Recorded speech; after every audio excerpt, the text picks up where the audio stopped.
हमारे व्यस्त जीवन में ईश्वर की आवाज़।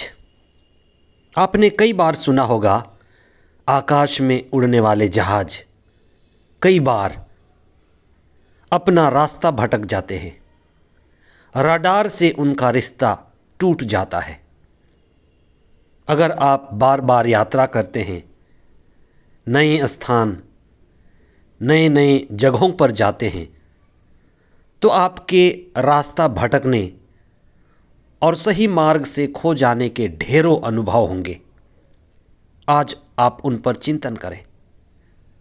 कई बार अबोध बच्चे, नादान बच्चे मेले में, बाजार में, भीड़ भाड़ वाली जगह में अपने लोगों से, अपने प्रियजनों से बिछुड़ जाते हैं, और जब वे मिलते हैं तो रोते हैं, खुश होते हैं।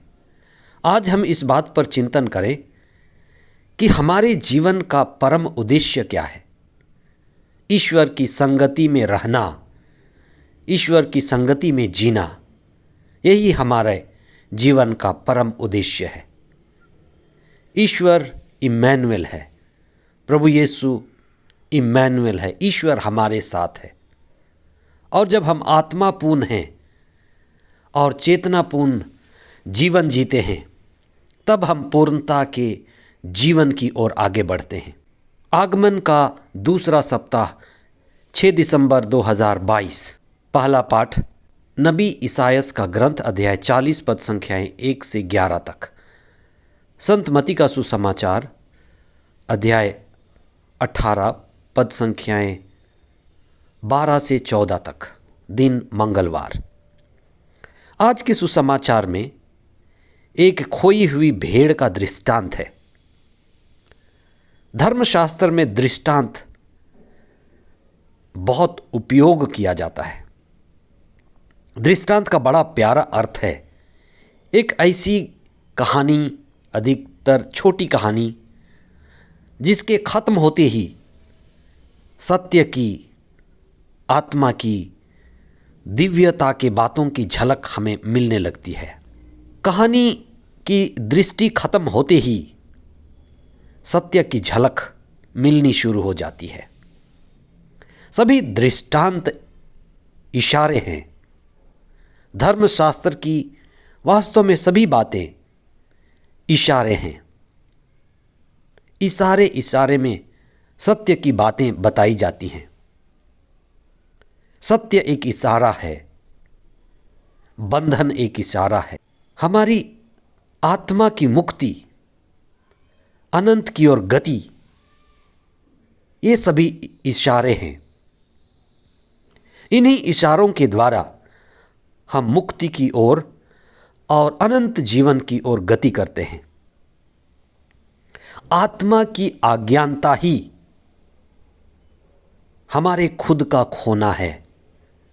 जब हम आत्मा के होश में नहीं हैं, चेतना के होश में नहीं हैं, तभी हम खोए हुए हैं। आज हम भटकाओ, खोना शब्द पर चिंतन करें। भटकाओ का पहला अर्थ है दिशाहीन होना। जब हम बेहोश होते हैं तो बहुधा दिशाहीन होते हैं। जब हम नशे में होते हैं तो दिशाहीन होते हैं। जब हम अचेत अवस्था में हैं तब हम दिशाहीन होते हैं। जब हम संसार में, सांसारिकता में, वस्तुओं में खोए हुए हैं, तब भी हम आत्मा, अनंत और ईश्वर की ओर से दिशाहीन होते हैं। पर जब भी हम चेतना की अवस्था में हैं, होश में हैं, जागे हुए हैं, तब हम अपनी सही दिशा और सही रास्ते पर चलते हैं। भटकने का अर्थ है दिशाहीन होना, लक्ष्यहीन होना। जब दिशा ना मिले, लक्ष्य ही ना मिले, तो जीवन रसहीन, दिशाहीन और लक्ष्यहीन होगा, और जीवन बड़ा ही निरस और व्यर्थ मालूम पड़ेगा। बहुतों के साथ यही समस्या है।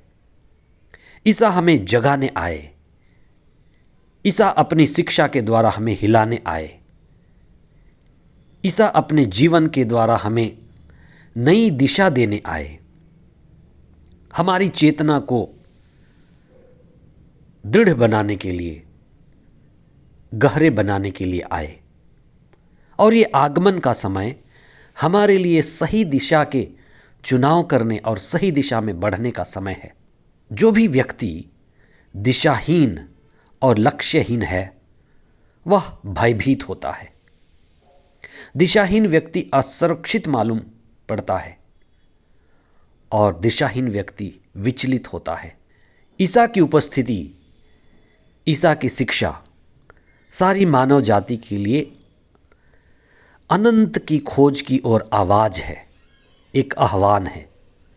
ईश्वर की आवाज़ सदा से हमारे लिए आती रही है। अनंत से हमारी आत्मा में, हमारे हृदय में पुकार उठती रही है। जो व्यक्ति मौन हो पाता है, शांत और चेतनशील हो पाता है, वह इस संसार, इस बाहरी जगत के भटकाव और माया की शक्ति से छूट जाता है। जैसे संत पौलुस कहते हैं कि मैं सिर्फ ईश्वर को पाना चाहता हूँ, उसकी तुलना में मैं सभी को व्यर्थ समझता हूँ। जब हम इस जगत की व्यर्थता का अनुभव करने लगते हैं, वहीं हम आत्मा की ओर, अनंत की ओर और अमरता की ओर गति करते हैं। हे सर्वशक्तिमान ईश्वर, हमें सद्बुद्धि और विवेक प्रदान कीजिए कि इस दुनिया में रहते हुए हम अमरता की ओर बढ़ें, सत्य का, आत्मा का चुनाव करें और चेतना पूर्वक जीवन बिताएं। पवित्र आत्मा हमारी सहायता करे। आमीन।